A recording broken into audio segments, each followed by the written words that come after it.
గత ప్రభుత్వం లక్షలు వెచ్చించి రైతుల కోసం కూరగాయలు విక్రయించేందుకు మార్కెట్ యార్డును నిర్మాణం చేస్తే మార్కెట్ బోసిపోయి కనిపిస్తున్న ఘటన సిద్దిపేట జిల్లా దుబ్బాక పెద్ద చెరువు కట్టపై చోటు చేసుకుంది. మున్సిపల్ అధికారులు చొరవ తీసుకుని స్థానికంగా ఉన్న రైతులకు మార్కెట్ యార్డుపై అవగాహన కల్పించాలని స్థానిక వ్యాపారస్తుడు హలీం కోరాడు. తమలాంటి చిన్న వ్యాపారులకు మార్కెట్ అందుబాటులోకి వచ్చే విధంగా చూడాలని అన్నారు.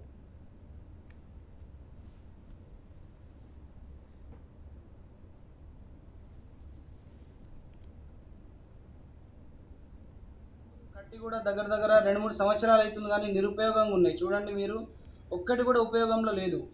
చాలామంది యువకులు చదువుకున్న వాళ్ళు చిన్న చిన్న వ్యాపారాలు పెట్టుకునేందుకు డబ్బులు ఏర్పాటు చేసుకోవడం జరుగుతుంది.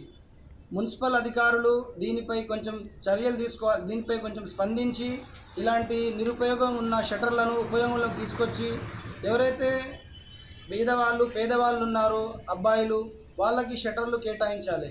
ఈ షట్టర్ల ఫేస్ను అటు రోడ్ సైడ్ డాంబర్ రోడ్ సైడ్ చేసి అటు కింద మెట్లు కడితే మంచిగా 40 షట్టర్లు మొత్తం 30 షట్టర్లు మొత్తం అన్ని టెండర్లు వేసి దీని ఆదాయం కూడా మున్సిపాలిటీకే చెందుతుంది. కాబట్టి మున్సిపల్ అధికారులు కూడా దీనిపై కొంచెం శ్రద్ధ వహించాలి.